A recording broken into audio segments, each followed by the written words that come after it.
이번 영상에서는 미국의 애착이론 전문가인 카티아가 말하는 회피형이 이별을 후회하는 순간 3가지의 임상심리사인 제 생각까지 더해 이야기 나눠볼게요.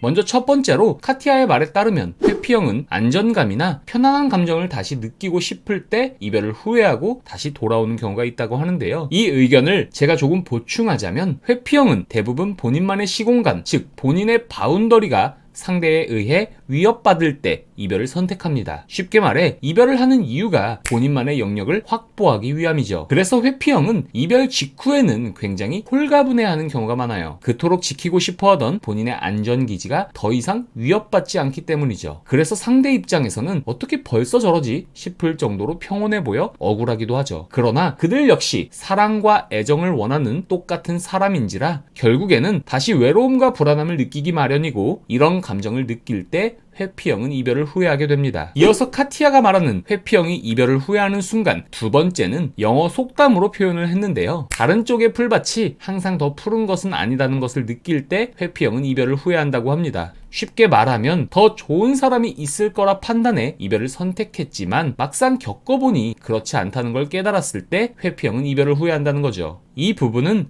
제가 이전 영상이나 라이브에서도 자주 말씀드렸던 것처럼 회피형은 항상 이상적인 파트너가 있을 거라 생각한다는 내용과 일치합니다. 카티아도 회피형은 관계에 대한 비현실적이고 이상화된 기대를 가지고 있는 경우가 많다고 직접적으로 표현했죠. 즉, 나와 더 잘 맞는 사람, 나를 더 잘 이해해주는 사람이 있을 거라 생각하고 이별을 선택했지만 막상 현실을 마주하니 그러지 못했을 때 이별을 후회하게 되는 거죠. 여기에 조금 더 심리학적인 관점에서 살을 붙이자면 이들은 항상 과거의 유령을 쫓는데요. 과거의 유령이란 회피형이 만들어 놓은 이상적인 상대를 말합니다. 왜 과거의 유령이냐면 그 이상적인 상대를 보통 과거의 연인으로 지칭하는 경우가 대부분이기 때문이죠. 그래서 이들이 이별 당시 아무리 단호했더라도 거기에 너무 많은 의미를 부여하지 말고 여러분이 상대의 과거의 유령이 될 수 있게끔 상대에게 충분한 시공간을 허락해주세요. 그게 그들과 재회할 수 있는 가장 효과적인 방법입니다. 이어서 세 번째는 외로움에 대한 두려움 때문이라고 카티아는 말합니다. 사실 제가 이 부분을 듣고 카티아가 애착이론에 대해 제대로 알고 있는 전문가가 맞구나 라는 확신이 들었습니다. 애착 유형에 대해 제대로 공부하지 않은 분들은 대부분 회피형에 대해 잘못 알고 있거든요. 제가 이전 영상에서도 여러 차례 회피형은 상황을 회피한다고 다 회피형이 아니라 회피하는 이유가 회피형인지 아닌지를 구분하는데 핵심이다라고 설명했었죠. 카티아도 이 부분을 정확히 짚어주며 회피형은 친밀함에 대한 두려움과 버림받음에 대한 두려움을 동시에 갖고 있다고 말합니다. 그리고 바로 이게 회피형이 회피 반응을 보이는 이유죠. 이런 이유로 카티아는 회피형은 혼자 있는 것에 대한 공포를 강하게 느낄 수 있다고 말하면서 나이가 들수록 이런 공포감은 커지고 이런 연애 패턴을 반복하다 보면 이러다 정말 평생 혼자 남는 건 아닐까 하는 두려움이 생기는 경우가 있다고 설명하죠. 그러면서 이때 회피형은 여러분이 주던 행복한 순간들을 떠올리며 단순히 외로움이라는 감정 때문에 이별을 후회할 수도 있다고 말하면서 동시에 경고 메시지도 전달하는데요. 이런 이유로 그들이 돌아왔다면 그건 진정한 의미의 재회라기보다는 공허함을 메우기 위한 도피에 가깝기 때문에 이 경우엔 이 관계가 진짜 건강한 선택일까를 반드시 스스로에게 물어봐야 된다고 조언합니다. 여러분도 이제는 잘 아시겠지만 회피형은 쫓으면 쫓을수록 달아나는 사람입니다. 따라서 시간이 지나도 상대에게 연락이 오지 않아 내가 먼저 재회 시도를 할 때 역시 이들에게 처음부터 감정을 직접적으로 표현하는 건 대부분의 상황에서 역효과죠. 먼저 그들을 이해한다는 태도를 보여줘야 그들은 비로소 안정감을 느끼고 여러분과의 대화에 참여할 겁니다. 만약 회피형과의 재회가 혼자서 막막하거나 올바른 커뮤니케이션이 어렵게 느껴진다면 화면 우측 상단이나 채널 정보를 확인 후 1:1 상담을 신청해주세요. 국가공인 임상심리사로서 여러분의 상황에 맞는 구체적인 솔루션을 제시해드리겠습니다. 오늘 영상이 도움이 되셨다면 구독과 좋아요 부탁드립니다. 감사합니다.